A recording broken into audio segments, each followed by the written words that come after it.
Cancer journey sharing in the face of diagnosis and treatment.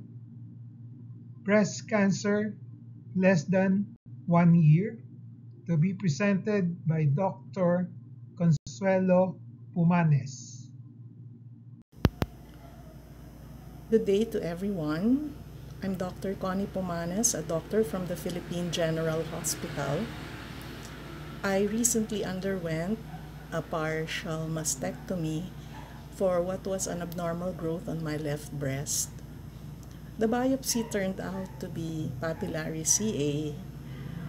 Fortunately, it was caught in the very early stage, and the biopsy showed that the borders on the resection were negative for cancer cells. Still, I was very surprised because we don't have a family history at all. And it was just found on routine mammogram. The first thing that came to my mind was that I was thankful because at this stage, napagtapos ko na po yung mga anak ko sa pag-aaral and natupad ko yung pangarap ng mga magulang ko na magdoktor ako.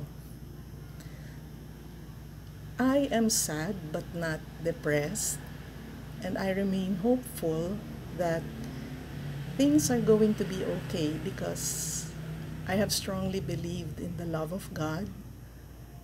I believe that things are as they probably should be. There is something good that will come out of this. I have faith in my doctor, Dr. Ray Hoson. And for me, this is something that I hope will also be a wake-up call for my relatives to get their annual PE and annual mammography. I wish you all the best in your journey, and I thank Dr. Ray Hoson for this opportunity to share. God bless you all. Thank you.